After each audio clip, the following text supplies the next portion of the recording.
Good afternoon, everybody. Thank you for joining us. We've had over 40 years of State of the Town addresses in the town of North Hempstead, and it's my great honor to be delivering my fourth. I begin by first thanking the League of Women Voters for making today's event a success, and much more than that, for all they do to nurture voter engagement and democracy in our town. Organizations like the League embody the spirit of our nation's founding. The idea that democracy is for all citizens of every gender, race, faith, and background. Fittingly, March is Women's History Month, and much of that history is intertwined with the League of Women Voters. I say this each year, but it bears repeating. I would not be standing before you as supervisor without the efforts of the League. So I offer my gratitude to League President Regina Goodnier, Luncheon Chair Amy Bass, and to Dorothy Schweska, Judy Temkin-Jacobson, and Marie Bellin. A round of applause for all they've done.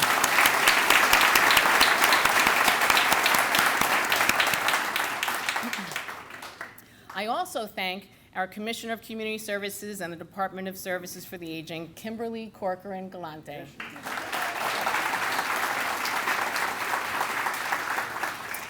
Kim is our Energizer Bunny. To describe her would be like trying to capture pure energy in your hand. It is impossible. Suffice it to say that she and her talented staff bring energy, enthusiasm, and empathy to every interaction they have with our residents. Thank you.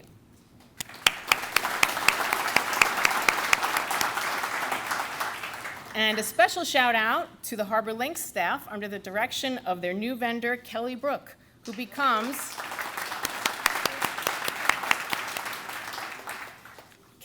the first female director of golf at Harbor Links.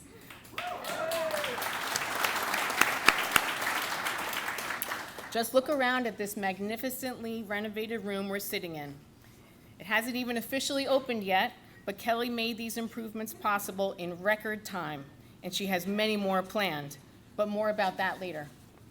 Of course, I thank my great colleagues at the Town of North Hempstead, Receiver of Taxes, Mary Jo Collins,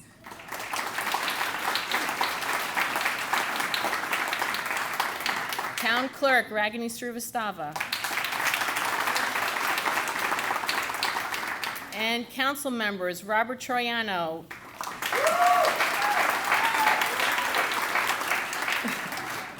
Ed Scott,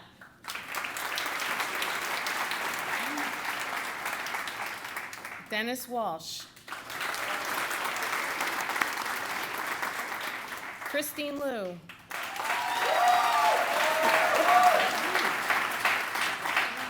Dave Adami, and Marianne Del Monte.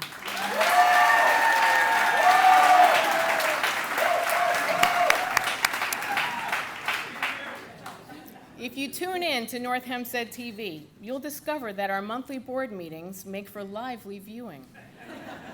Residents often tell me that it's can't-miss TV. They even share their favorite town board moments. And that's okay, because we are living proof of the adage that democracy is noisy. Indeed, that's how we know it's alive and well.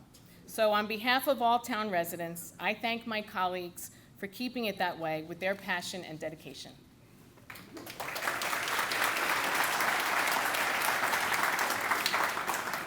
So there are numerous other public officials here today without whom the work of the town would not be possible. Please hold your applause until the end. From Congressman Tom Suozzi's office, Chief of Staff Cindy Rogers. Oh, hold up, that was a test. That was a test. Right. Control the energy. Hold your applause till the end. From Governor Hochul's office, Deputies Stevens Martinez and Joey Ramirez. From the Office of State Controller Tom DiNapoli, Joseph Galante, and Michael Caplice. State Senators Jack Martins, State Assembly persons Ed Ra and Daniel Norber. From the County Executive's Office, Matt Dono. Nassau County Controller Elaine Phillips. Nassau County Legislators Seth Koslow and Samantha Getz. And from Delia Ridgie Witten's office, Andrew Goldstein. Local mayors, Glen Cove Mayor Pam Panzenbach, Nora Hagenson, Randall Rosenbaum, John Popolewski, Bob Weitzner, and representing East Williston, Joanna Palumbo, Mayor Torkin, and Mayor Barbara Dono. Round of applause for our elected officials.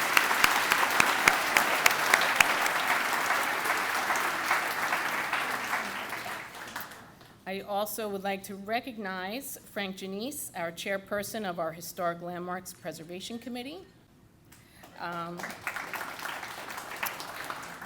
Father Bob Romeo, pastor of St. Mary's Church in Manhasset. Father John Lardis, pastor of Archangel Michael Church, right down the road. And I just want to mention Rabbi Paul Thiel and Rabbi Pearl, who wanted to be here, but they're celebrating Purim today with their congregants, as well as is County Legislator Mazi Philip.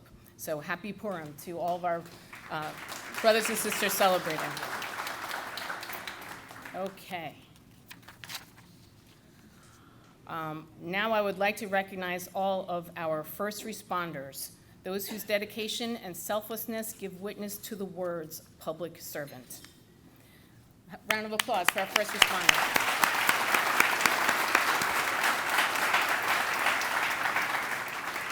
I want to thank our veterans and all those who support them, like our VFWs and our American Legions and our auxiliaries. Thank you, veterans.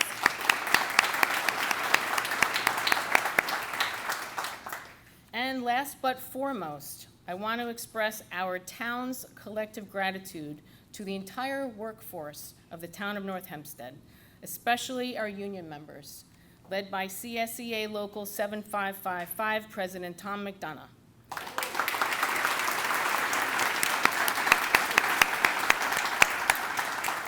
He got the memo about the green.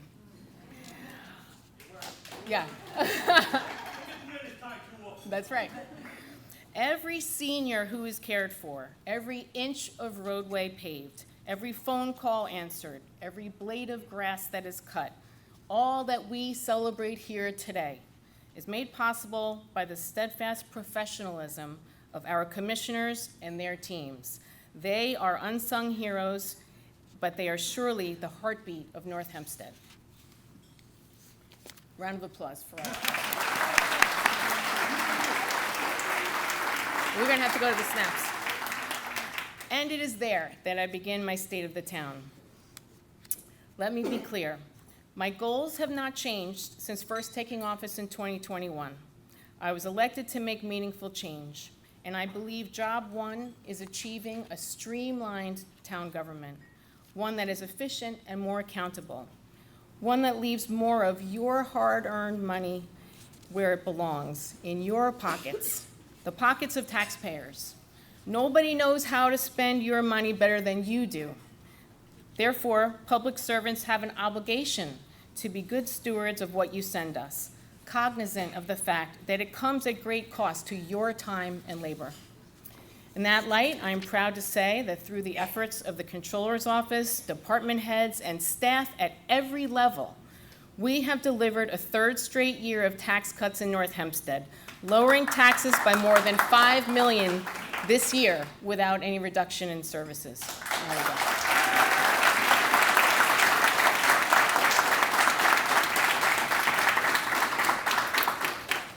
Again, we've cut taxes 3 years in a row, and if you're keeping track, that has amounted to an overall reduction in our tax burden by nearly 22%.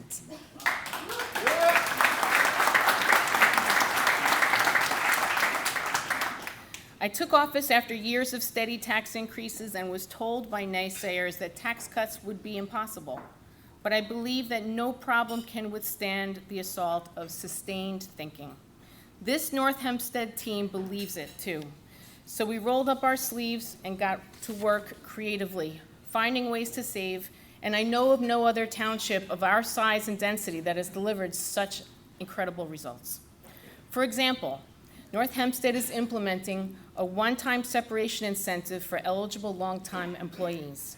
This is a common cost-saving practice used by municipalities across the country. In North Hempstead, we've worked with our union reps to design it. It offers more financial stability to employees who were already thinking about retiring. And it helps us reduce payroll costs and benefits while making room for new hires and promotional opportunities for existing staff. Continuing with town finances, our fiscal restraint has not gone unnoticed. I'm pleased to announce that independent Wall Street bond rating agency Moody's Investor Service has again assigned us a AAA bond rating. AAA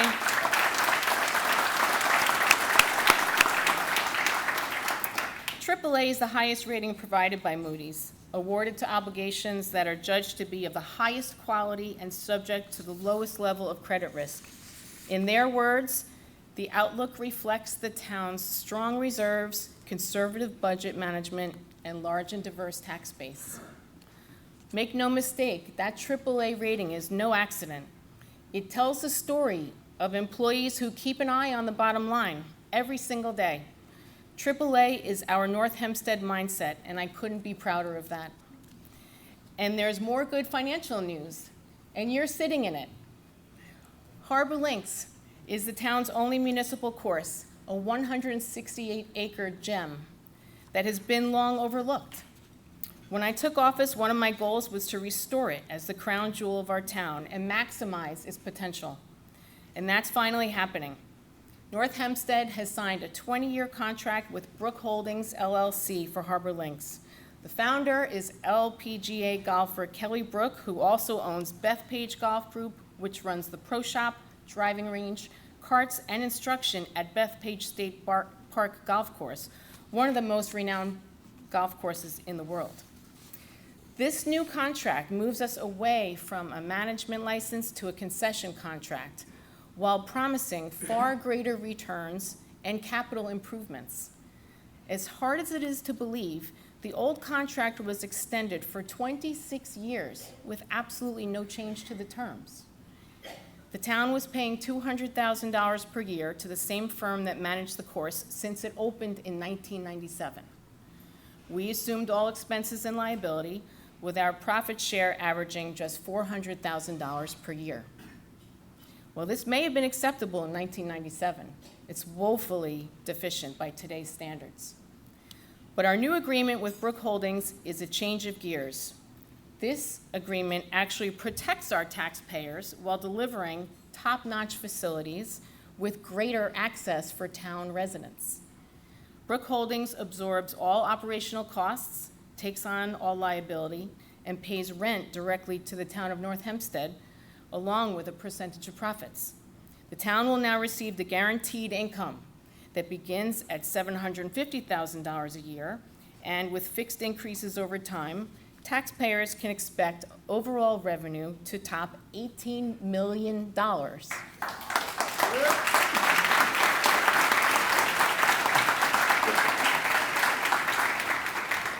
And that's not all.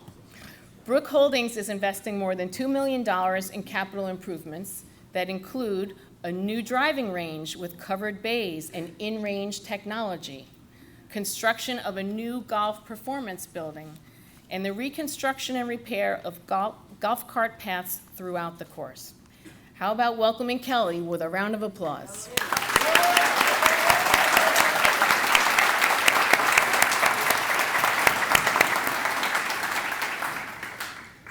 This is how we do more with less. This is how we cut our taxes. But why? Why do we focus so obsessively on town finances? Because we accept that we are the architects of our future. We ourselves build a brighter tomorrow, a town where people are not forced to move away, but one that is more affordable for our families for generations to come. So, my friends, what does that town look like? I can tell you because it's happening right now all around us. Our town has 300 miles of town roadways, but previously would repave an average of just 8 miles annually. Our highways department now resurfaces more than 22 miles per year.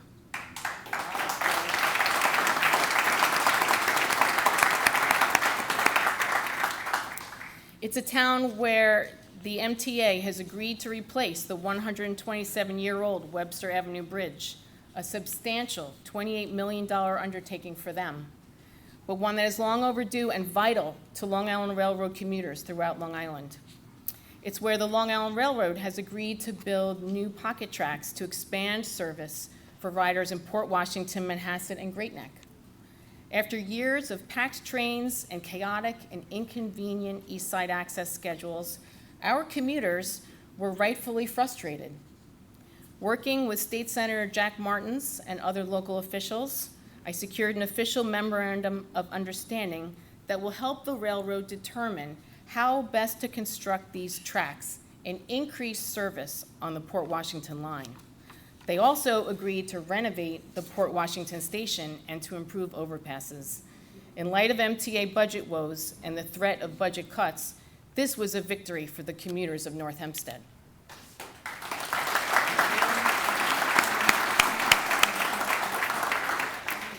Turning our attention from transportation to parks, many of you have already shared your delight about Tully Park in New Hyde Park. Although one of our town's most popular destinations, this treasure had received 30 years of nothing but Band-Aids, an inadequate patchwork of repairs for what was really a much larger and complex need. And rather than kick that can down the road again, we got to work. Since my taking office, we have already renovated 5 tennis courts and added 14 pickleball courts at Tully, one of the largest public pickleball complexes in the Northeast. This past year, we resurfaced both the track and field and completely reconstructed all the parking lots and adjacent walkways with a new geogrid system to prevent settling, a permanent solution to a problem that persisted for 30 years. Then we added lighting, landscaping, and fencing. We even reconstructed a firematic training area for local fire departments to use free of charge. And here's the best part. We came in early and under budget.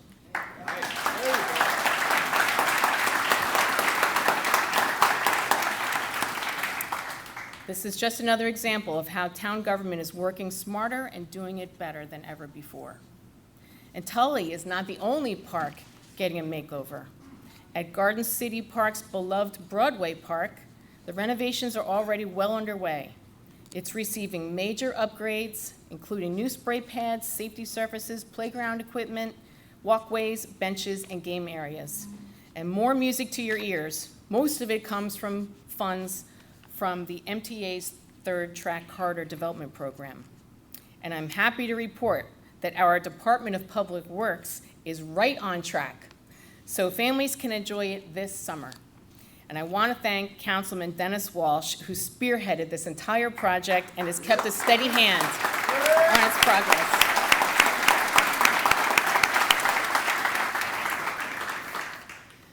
And we've got even more park projects on tap for 2025. We'll be using federal funds to resurface 2 ball fields at Camera Park in Albertson, another 2 in Fischillo and Asbury Parks in Carl Place. We're adding a spray pad at Bunky Reed Park in Newcastle, and we're even looking out for our furry friends by adding more turf in the dog park at Tully. And after 24 years of unacceptable and appalling delays, this administration will finally begin construction on the town's incomplete 9/11 memorial at Valley Park.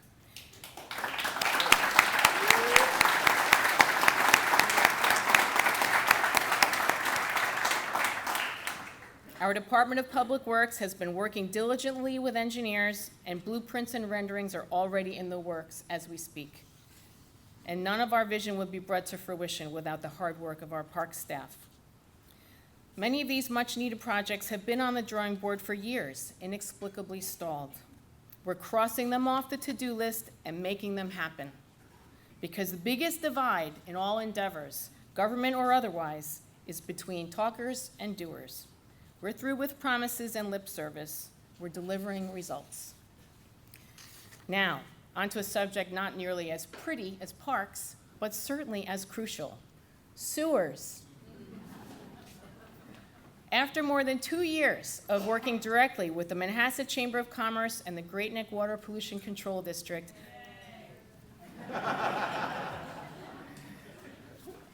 the long-awaited sewer line under Plandome Road in Manhasset has been installed.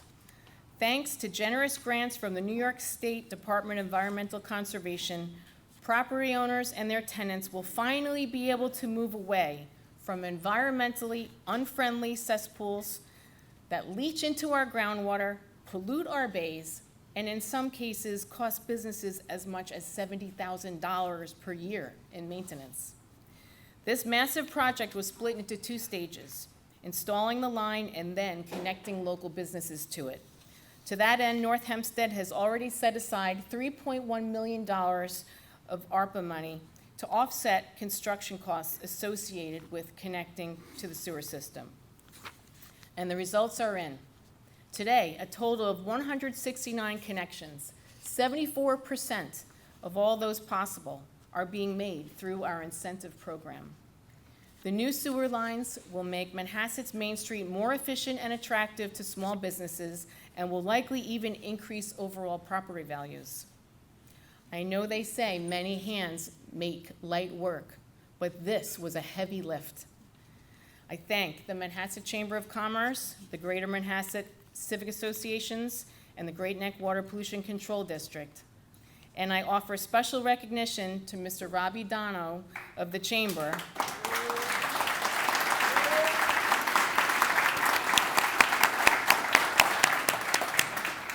Robbie worked tirelessly to make this happen for no other reason than that he loves his community. Thank you, Robbie. We are lucky to have you.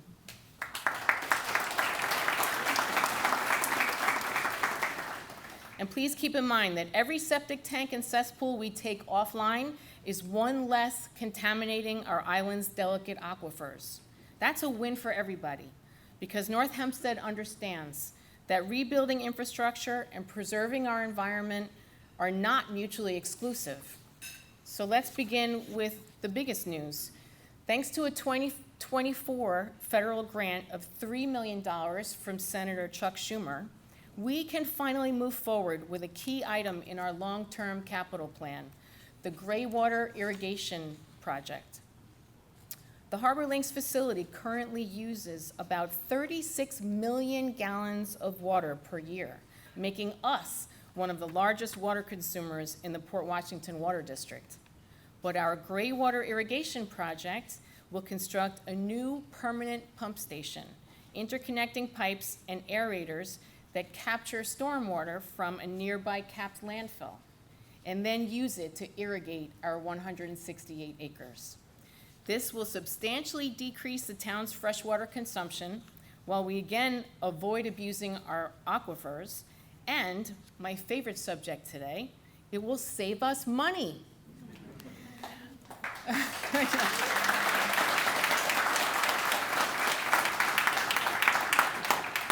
Our Graywater project will be a model for all other public and private golf courses and will ensure that our island, not just Harbor Links, is green into the future. Speaking of green, there's an old proverb that says, the best time to plant a tree was 20 years ago, and the second best time is now. That's why this past fall, North Hempstead launched an unprecedented initiative, planting more than 1,200 trees throughout the town. It put more green on our streets and more green in our taxpayer wallets, as it was largely underwritten by a federally funded grant. And these aren't just your average pines either. These aptly named utilitrees are wire and street friendly, specifically designed not to interfere with utility lines or destroy sidewalks with root growth. Again, we're finding ways to do it better because we know a beautiful place to live is a better place to live.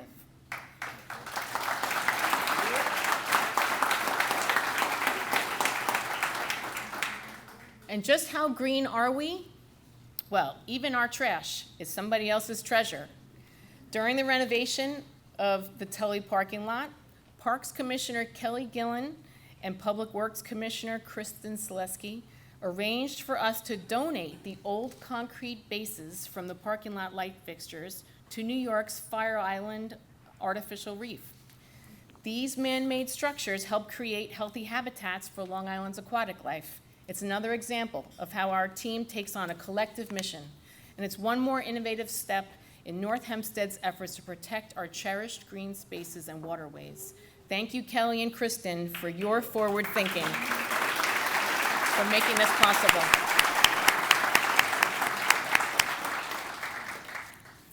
There are numerous other North Hempstead environmental initiatives, from selling rain barrels and composters to boat shrink wrap collection days to the installation of aerators that improve the quality of local waterways.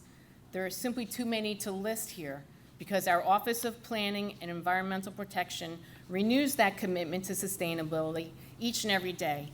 And thank you, Commissioner Nancy Chaverty and your team.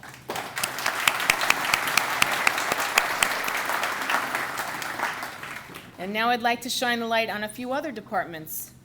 My team's energy has found a perfect match across the street at Town Hall 2. That's where Receiver of Taxes Mary Jo Collins and her team are working to show people that paying taxes doesn't have to be tedious or inconvenient. In fact, she's actively trying to help us lower taxes. As part of her new community outreach initiative, Receiver Collins has already hosted 2 different sets of tax talk seminars. Day and evening sessions were held throughout North Hempstead, and nearly 1,500 neighbors came out to learn about both New York State and Nassau County exemptions, as well as how to file grievances. Thanks to this new taxpayer first outlook in Mary Jo's department, people will be more informed while paying less taxes.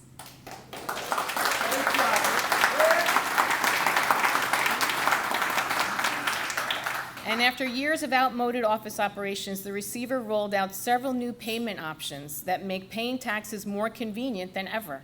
In addition to her pay-by-phone and after-hours drop boxes, a new in-office kiosk allows taxpayers to pay in person by e-check, debit, or credit card. The office has even extended its morning and evening hours the week before payment deadline. Mary Jo's goal is to improve customer service in every interaction you have with her office. Thank you, Mary Jo Collins and your tax office team.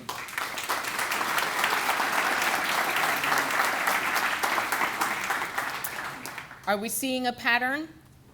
Do it better, do it right, and find ways to make our town more affordable for everyone, which leads to another department I'm very proud of, the Buildings Department. Yes.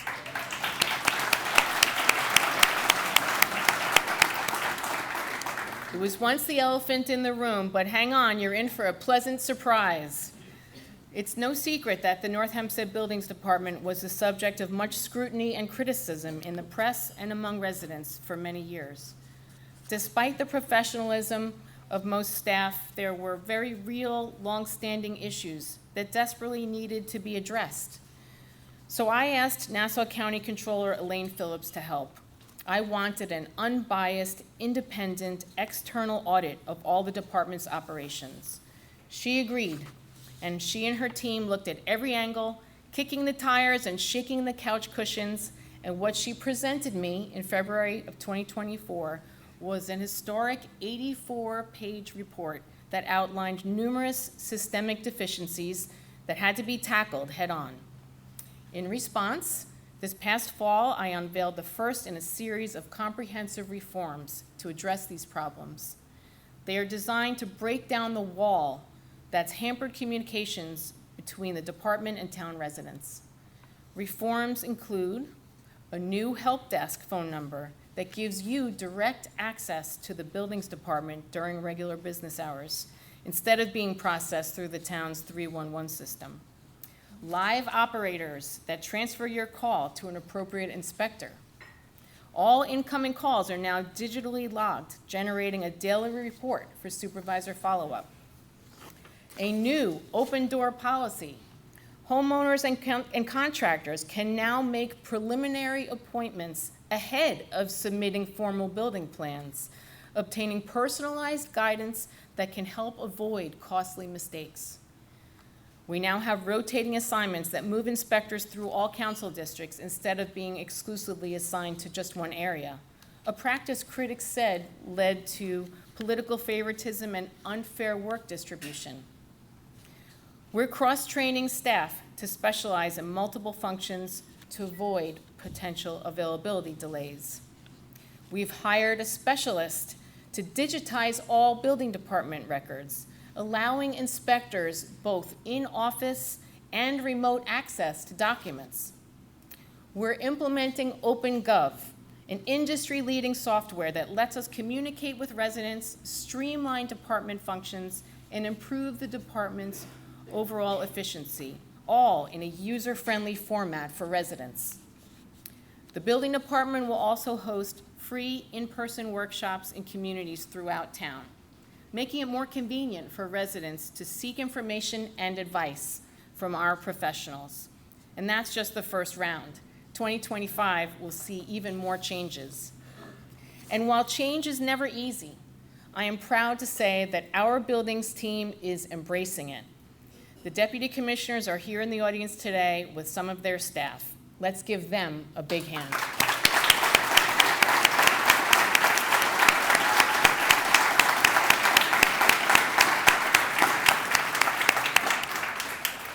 And thank you to Controller Phillips for lending her expertise as well.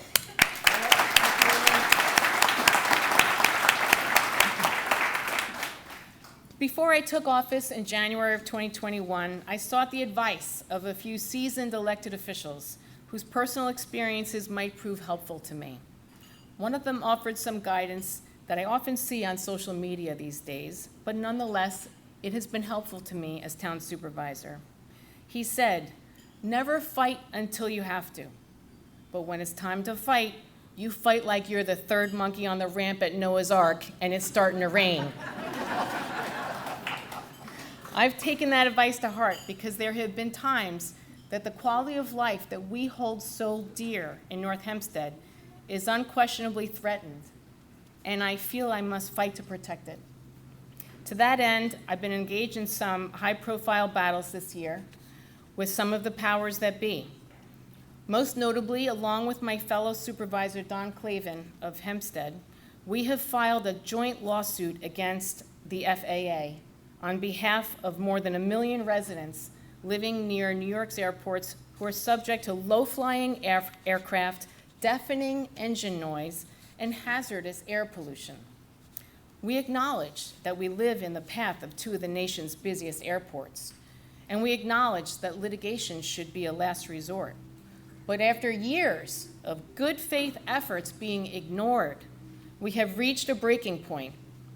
At stake is not only our quality of life, but more alarming, our well-being. And I will not stand idly by as the health of our residents goes ignored.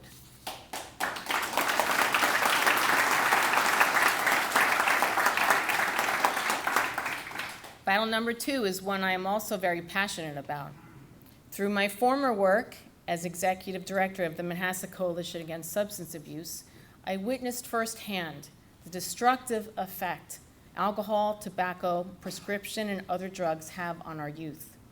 And I know that epidemic is only getting worse.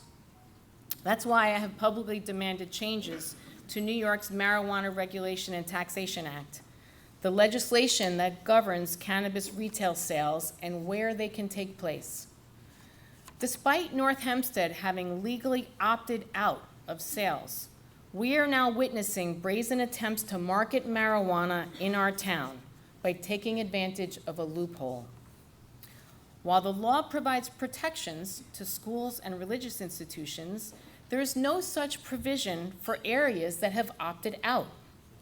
As a result, shops are setting up literally inches away from our border with New York City, across the street from residential homes in North Hempstead.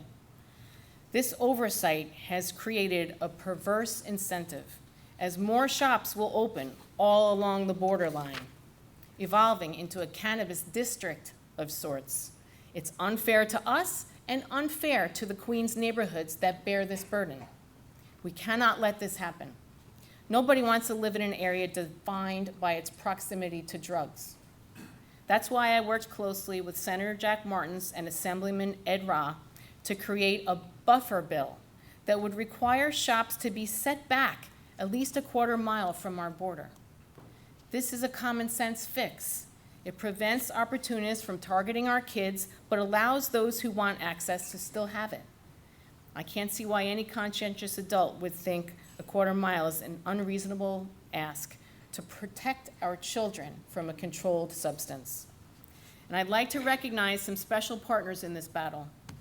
Representatives from the Manhasset Association of Chinese Americans are here today. In 2018, they learned that a marijuana dispensary was trying to open at a storefront on Northern Boulevard, just a short walk from Muncie Park Elementary School and St. Mary's and Manhasset Middle and High Schools. Together with members of the Chinese Association of North Hempstead, they collected thousands of petition signatures and organized a rally. And together, we succeeded in getting that shop to withdraw.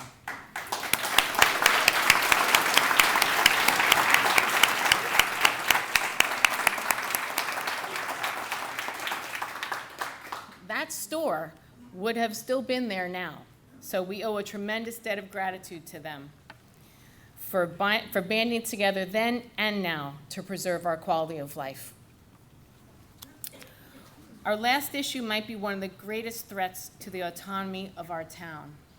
For a fourth straight year, Albany bureaucrats are trying to rob us of our zoning authority and force feed us high-rise zoning.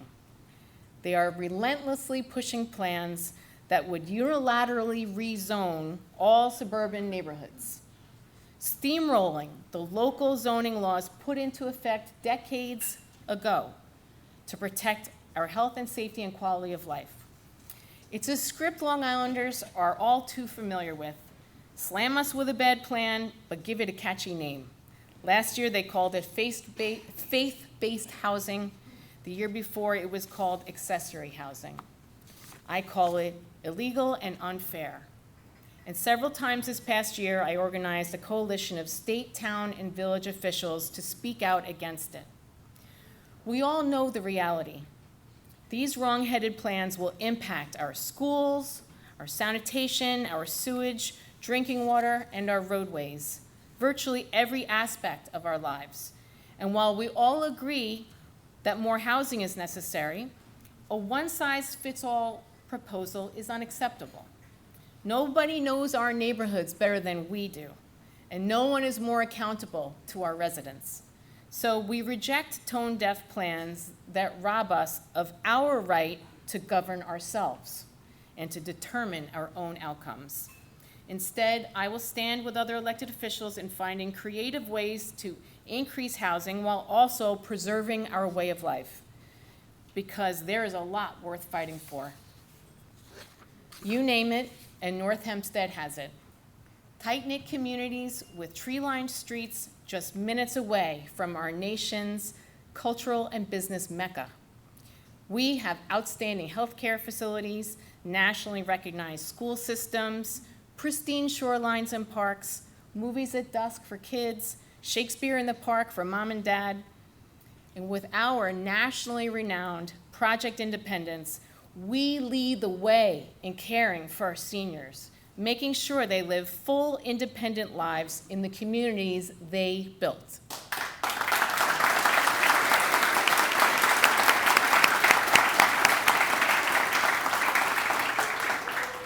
And best of all, we have diverse and tolerant communities where everybody is welcome. We are blessed, to be sure. Maybe that's why Fortune.com, Time Out New York, and 1010 Wins Radio reported that North Hempstead was named one of the top 15 towns in America.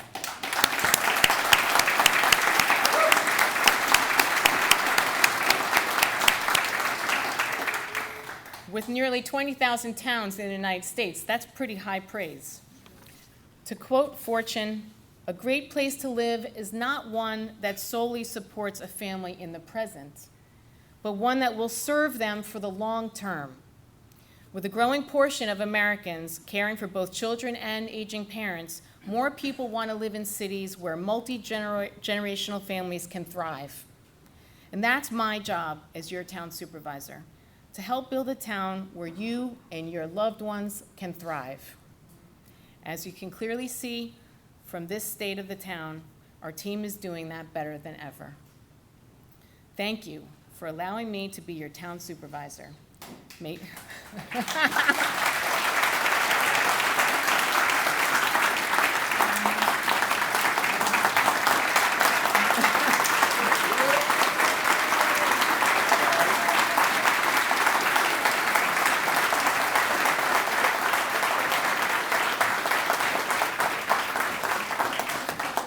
And my final line, may God bless you, your families, the town of North Hempstead, and the United States of America.